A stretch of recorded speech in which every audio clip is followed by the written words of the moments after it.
லைவ்ல முத்துக்குமரனும் ராணவும் பேசிட்டு இருப்பாங்க. அப்போ தீபக் வந்துட்டு அருணோட பர்த்டே செலிப்ரேஷன் நம்ம எங்கே வச்சுக்கலாம், வீட்டுக்குள்ளேயே வச்சுக்கலாமா, ஏன்னா மழை பெஞ்சிட்டே இருக்குது, நிற்கவே மாட்டேங்குது அப்படின்னு கேட்குறாரு. உடனே ஓகே என்ன வீட்டுக்குள்ளேயே வச்சுக்கலாம், அதான் பெஸ்ட்டு நினைக்கிறேன் அப்படின்னு சொல்லிட்டு முத்துக்குமரன் சொல்கிறாரு. உடனே ராணவ வந்துட்டு அண்ணன் இவன் இன்னசென்ட் தானே அப்படின்னு கேட்குறாரு முத்துக்குமரன். உடனே தீபக்கும் ஆமாம் இவன் இன்னசென்ட் தான், அதில் என்ன சந்தேகம் அப்படின்னு சொல்கிறாரு. உடனே வந்துட்டு முத்துக்குமரன் அடுத்து என்ன கேட்குறாரு அப்படின்னா, அண்ணே நாளைக்கே நான் வந்து சொல்லுவேன், இந்த மாதிரி தீபக் அண்ணன் கேப்டன்சி அப்போ கேப்டனாக இல்லை தான் மாறிட்டாரு அப்படின்னு நான் சொல்லுவேன்.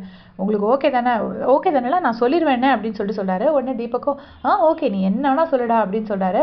ஸோ எதுக்கு இந்த கிளாரிஃபிகேஷன் கொடுக்குறாரு அப்படின்னு தெரில. மேபி தீபக் வந்து அவர் ஒரு ரெஸ்பெக்டபிள் பர்சனாக அவர் வச்சிருக்கிறதுனால அவர் கிளாரிஃபிகேஷன் கொடுக்குறாரு போல இருக்கு முத்துக்குமரன்.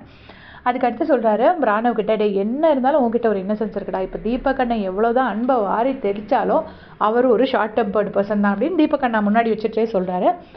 அதுக்கப்புறம் என்ன சொல்கிறாரு, நான் எவ்வளோ தான் வெளியில் ஃபன் பண்ணாலும் எனக்குள்ளே ஒரு சீரியஸ் பர்சன் இருக்காங்க, இப்படி எல்லாருக்கும் ஒரு யூனிக்னஸ் இருக்கும்னு தீபக் அண்ணனும் அதை வந்து ரொம்ப ஸ்போர்ட்டிவாக எடுத்துக்கிறாரு. முத்துக்குமரன் சொல்கிறத ஓகேடா நீ என்னன்னா சொல்லு அப்படின்னு சொல்லிட்டு அவரும் போயிட்டாரு. எப்பயுமே அவங்களுக்குள்ள ஒரு நல்ல ரிலேஷன்ஷிப் ஸ்டார்டிங்லேருந்து இருந்துகிட்டே இருக்குது.